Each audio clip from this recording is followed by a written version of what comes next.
Assalamualaikum warahmatullahi wabarakatuh. Halo semuanya, terima kasih telah mengklik video ini dan selamat datang di Mupi Channel. Apa kabar kalian? Saya harap kalian baik-baik saja ya. Nah, di video kali ini saya akan merangkum alur cerita dari film Girl From Nowhere episode 13. Eits, tunggu dulu. Sebelum menonton video ini, klik dulu tombol subscribe, karena subscribe itu gratis. Gimana? Udah? Kalau gitu langsung saja ke videonya. Meluncur. Di awal film diperlihatkan scene episode 12 yang menunjukkan Nano memanggil Tap dengan nama Tan. Bagi kalian yang belum menonton episode 12, kalian bisa klik linknya yang ada di deskripsi atau klik pojok kanan atas. Kalau sudah nonton, mari kita lanjut. Kemudian terjadilah flashback dari sudut pandang si Nano. Karena flashback episode sebelumnya berasal dari sudut pandang Pong, yang mana Pong hanya mengarang dan berbohong atas ceritanya. Lanjut ke flashback.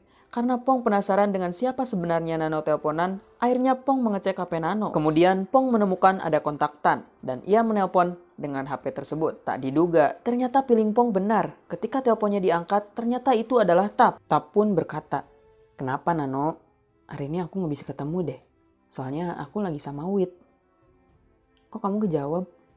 Ada masalah apa?" "Tenang aja. Masalah Pong yang udah mulai curiga, aku bisa atasi kok." Ternyata yang sering teleponan dengan Nano adalah Tap, pacar Pong sendiri. Bahkan Nano sempat diberi bunga yang lebih besar dibanding Pong ketika Valentine episode 12. Siapa sih yang gak cemburu pacarnya ketahuan selingkuh? Pong yang kesal pun akhirnya terhasut oleh sahabatnya Frod dan Bell untuk mengajar Nano agar ia menyesal.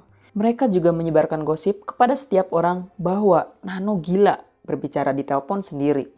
Yang faktanya Nano teleponan dengan Tap. Dengan kejadian itu, Tap menghilang dari kehidupan Nano dan tidak pernah menelpon lagi. Yang tadinya Nano punya teman ngobrol di telepon pun sekarang kesepian. "Sini Nano, biar gue temenin." Hehehe, boy, alah. Pada suatu ketika, Nano mendapatkan pesan dari Tap untuk menemui ia di belakang sekolah. Nano pun mendatangi tempat tersebut tanpa rasa curiga.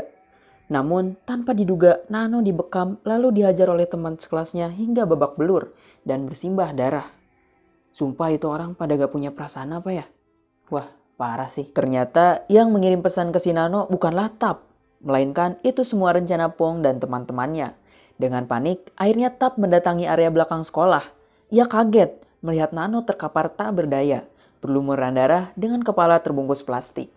Kemudian Tap menghampirinya, mungkin berniat untuk menolongnya. Tapi ia pun kembali lagi dari tempat tersebut setelah Nano memegang tangan dan memanggil nama Tan.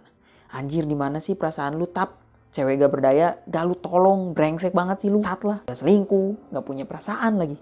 Bangke emang." Ketika Tap akan meninggalkan tempat itu, ia bertemu dengan Fong di sana.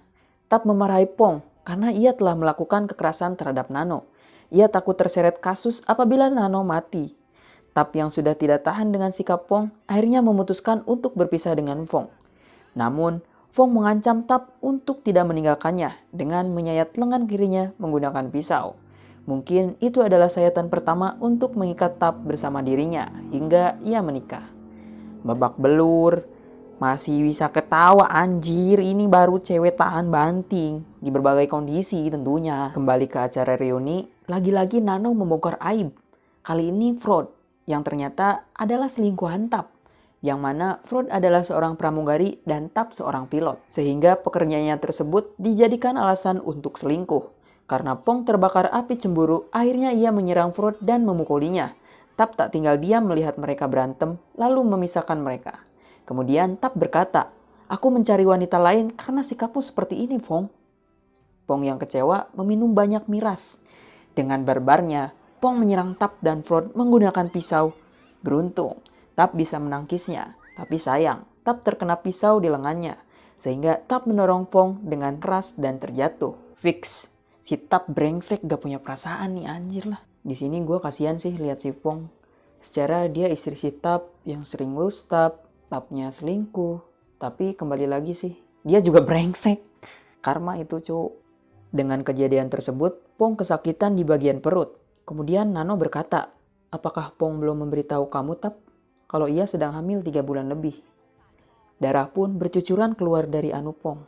Seketika Tap menghampiri Pong yang mulai lemas.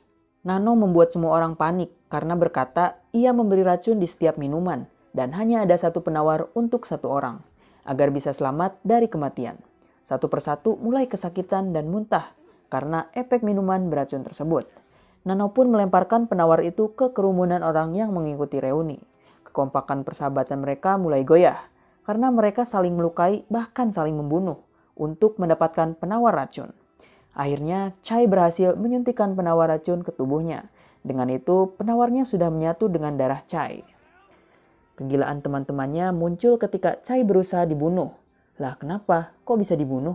Karena darah Chai telah tercampur oleh penawar racun, sehingga darah Chai diincar oleh semua orang untuk diminum, dengan harapan mereka bisa selamat dari racun tersebut. Anjir lah, scene ini udah kayak lagi nonton film kanibal gue. Dan parahnya, Nano berkata, ini cuman prank, jadi nggak ada racun apapun di dalam minuman itu. Siapa yang gak kesel dengan tingkah Nano? Mereka udah saling melukai, bahkan saling membunuh. Yang ternyata racun tersebut hanya prank. Semua memandangi Nano dengan kesal. Akhirnya Wit membawa Nano dengan paksa. Wit berkata, kenapa lu berbuat seperti ini kepada kami semua? Nano menjawab, bahkan aku tidak melakukan apapun.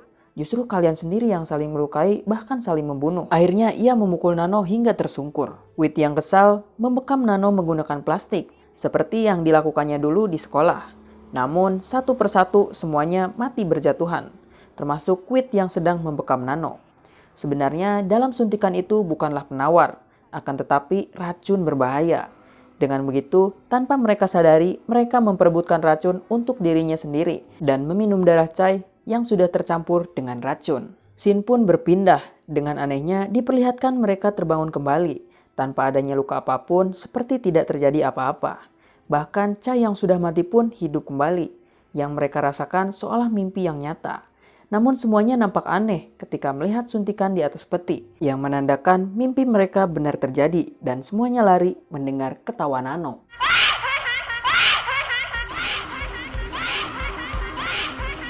Banyak orang-orang berpikir masa-masa sekolah adalah masa terindah di kehidupan mereka. Ketika lulus, pergi membawa persahabatan dan kenangan terindah di dalam hati, lalu melanjutkan kehidupan. Namun, kelulusan mungkin bukan akhir yang kau kira, mungkin awal sesuatu yang lebih mengerikan. Dan film pun berakhir. By the way, episode 13 adalah episode terakhir dari film Girl From Nowhere. Walau menurutku ending film ini kurang jos, tapi aku mau ucapin makasih buat Nano udah nemenin waktu kita sampai kita ketagihan sama alur-alur ceritanya.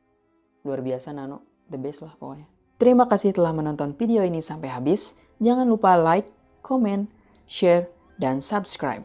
Untuk request film, kalian bisa tulis di kolom komentar. Dan tunggu konten selanjutnya ya.